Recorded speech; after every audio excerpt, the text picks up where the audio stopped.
Nah, yang menangani perkenalkan nama saya Kamila Kapila. Nama saya Aisyah Syahria. Nama saya Asyidah Putri Marina. Saya Rasul Islami Pasha. Dalam praktek percobaan kami kali ini, kami akan melakukan satu percobaan yang mana kami ingin menguji faktor-faktor yang menentukan laju reaksi. Yang mana kami akan melakukan percobaan di antara yang pertama, faktor laju reaksi berdasarkan hasil lakukan, yang kedua berdasarkan suhu, yang ketiga berdasarkan volume dari zat reaksi, dan juga yang keempat berdasarkan katalisator. Sekian pendengar, saksikan kita di video selanjutnya.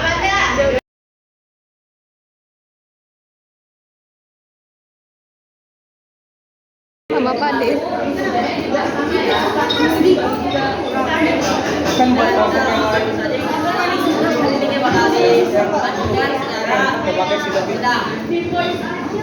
Mau dong ya Bu, habis buat CL Bu. Satu lagi. Aku aja dikit aja 50 menit. Gua jadi dikit. Itu baby I bilang baby I sama Pak De sayang. Up. Itu ada tema 50 menit please nih jangan. Percobaan pertama yang dilakukan adalah melihat laju reaksi yang dipengaruhi oleh konsentrasi suatu zat. Langkah-langkah yang dilakukan adalah: pertama, siapkan alat dan bahan yang dibutuhkan, seperti 2 buah balon, 2 gelas kimia dengan ukuran yang sama, stopwatch, cairan HCl, air, dan soda kue. Kedua, masukkan soda kue ke dalam masing-masing balon dengan takaran yang sama. Ketiga, tuangkan cairan HCl ke masing-masing gelas kimia dengan takaran yang sama. Lalu, pada gelas kimia kedua, tambahkan air dengan tujuan untuk mengubah cairan pekat menjadi encer. Keempat, memasangkan balon pada mulut botol. Kelima, menuangkan soda kue yang terdapat dalam balon ke dalam botol secara bersamaan antara botol A dan botol B. Keenam, catat waktu sampai gelembung gas berhenti.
Yang akan kami amati pada percobaan ini adalah mana yang lebih cepat antara laju reaksi yang terjadi pada kedua gelas kimia yang diisi dengan konsentrasi zat yang berbeda.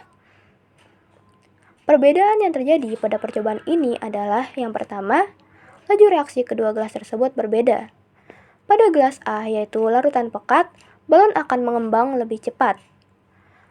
Pada gelas B, yaitu larutan encer, balon akan mengembang lebih lambat. Yang kedua, jumlah gas yang dihasilkan berbeda. Pada gelas A, yaitu larutan pekat, jumlah gas yang dihasilkan lebih banyak karena laju reaksi lebih cepat. Pada gelas B, yaitu larutan encer, jumlah gas yang dihasilkan lebih sedikit karena laju reaksi lebih lambat. Yang ketiga, ukuran balon pada hasil akhir pun berbeda. Pada gelas A, yaitu larutan pekat, ukuran balon akan lebih besar karena jumlah gas yang dihasilkan lebih banyak. Pada gelas B, yaitu larutan encer, ukuran balon akan lebih kecil karena jumlah gas yang dihasilkan lebih sedikit. Hasil pada percobaan pertama, yaitu pengembangan balon melalui reaksi antara HCl dan soda kue, adalah contoh sederhana dari reaksi asam basa. Ketika HCl bereaksi dengan soda kue, terjadi reaksi kimia yang menghasilkan gas karbon dioksida. Gas karbon dioksida inilah yang mengembangkan balon tiup. Karena gas tersebut memenuhi ruang di dalam balon, membuatnya mengembang. Jadi, kesimpulannya adalah larutan dengan konsentrasi pekat memiliki laju reaksi yang lebih cepat dibandingkan larutan encer. Zat dengan konsentrasi tinggi mengandung jumlah partikel lebih banyak dan rapat, sehingga partikel satu dengan lainnya akan sering mengalami tumbukan efektif yang mengakibatkan terjadinya reaksi kimia.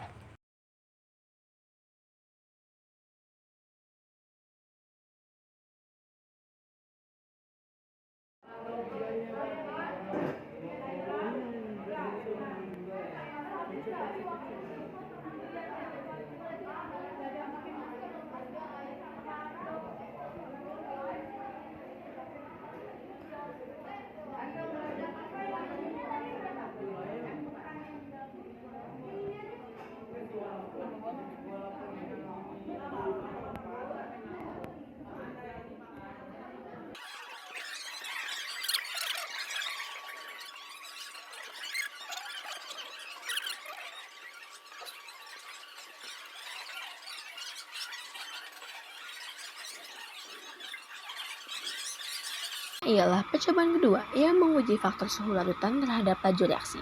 Kelompok kami melakukan percobaan dengan dua larutan, yaitu larutan air panas dan larutan air normal.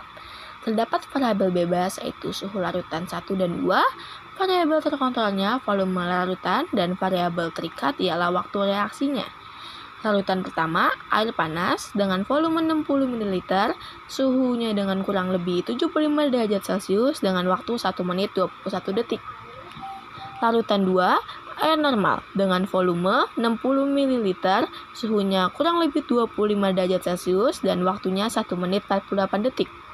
Untuk kesimpulan dari percobaan kedua ialah bahwa semakin tinggi suhu larutan, laju reaksi semakin cepat, begitu juga sebaliknya.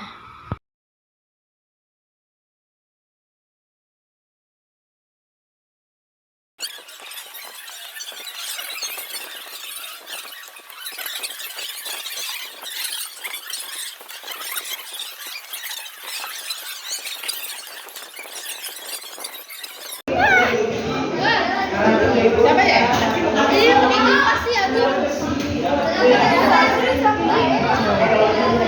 Dibiarin. 3 menit.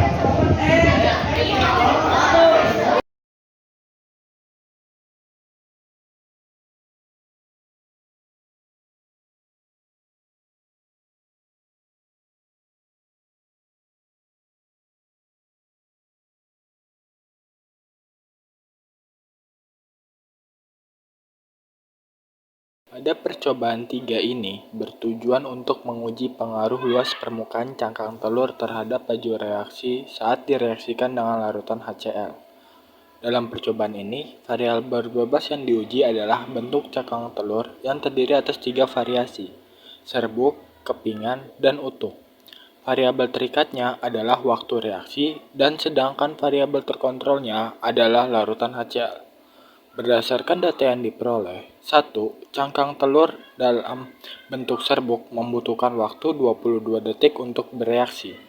2. Cangkang dalam bentuk kepingan membutuhkan waktu 32 detik untuk bereaksi. Dan yang terakhir, untuk yang ketiga, cangkang dalam bentuk utuh membutuhkan waktu 36 detik untuk bereaksi. Dari hasil tersebut, dapat disimpulkan bahwa semakin kecil ukuran atau semakin besar luas permukaan cangkang telur yang direaksikan serbuk, maka waktu yang diperlukan untuk bereaksi menjadi lebih singkat. Ini menunjukkan bahwa semakin besar luas permukaan benda yang direaksikan, semakin cepat laju reaksi yang terjadi. Hal ini disebabkan oleh lebih banyaknya bagian yang bersentuhan langsung dengan larutan HCl, sehingga mempermudah terjadinya reaksi.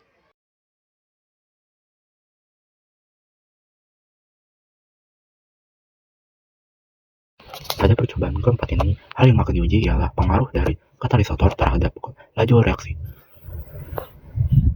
Tata cara untuk melakukan percobaan keempat ini ialah yang pertama-tama mempersiapkan alat dan bahan yang diperlukan.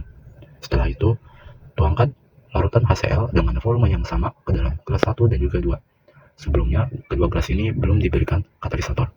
Setelah itu, tambahkan sekiranya 2 sendok katalisator berupa pemutih ke dalam salah satu gelas. Setelah larutan sudah dipersiapkan, maka persiapkan pewaktu. Setelah itu, masukkan peniti ke dalam kedua gelas secara bersamaan. Dan setelah beberapa saat, angkat kedua peniti dan perhatikan reaksi yang terjadi. Oh ya segini. Kelamaan.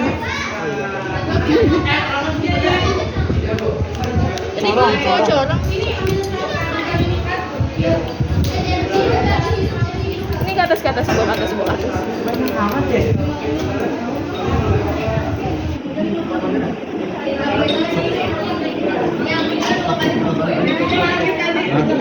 Bacon. Bukan bacon. Ya.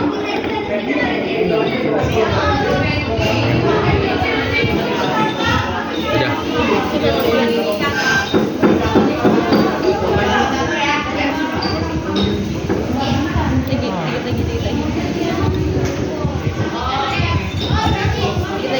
Up.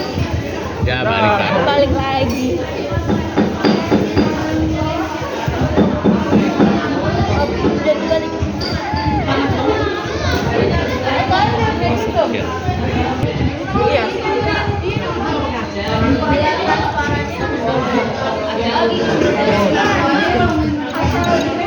Sabar. Tandain dulu anjir, tandain. Ada warna. Timer. Ini gimana? Sabar. Pakai siapa?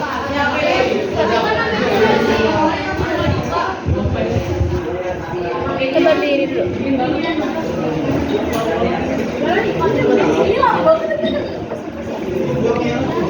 Kenapa sih? Udah belum? 1, ini di sampingnya aja. 1, 2, 3.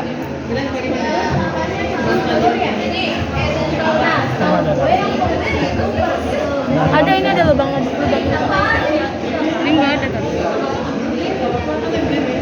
Guys, yang baby tuh gimana?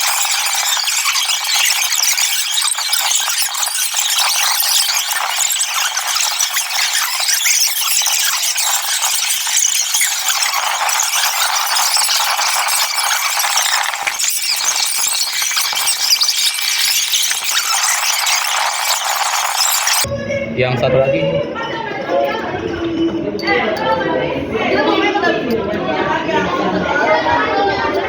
Kabut dia. Dalam kawan.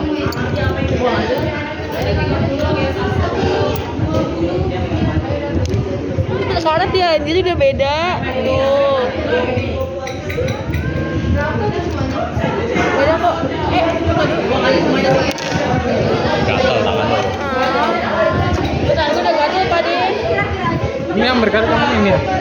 Ini yang baik clean yang lo pegang. Tuh kelihatan dari ujungnya. Kotak. Ini enggak sih? Iya. Sama ininya teratas biar nanti foto semuanya. Tapi gelap.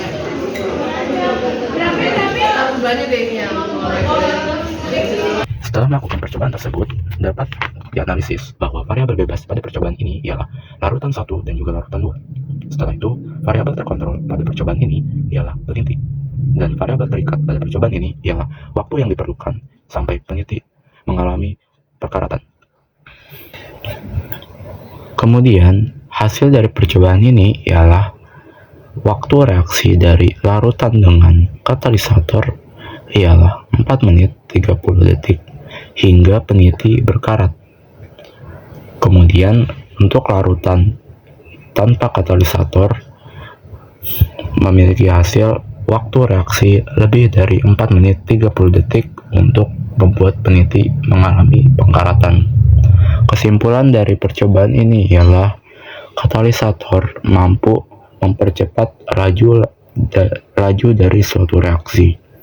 Hal tersebut lantaran katalisator mampu membuat energi aktivasi yang diperlukan untuk terjadi suatu reaksi itu menurun, sehingga dengan menurunnya energi aktivasi maka laju reaksi menjadi lebih cepat.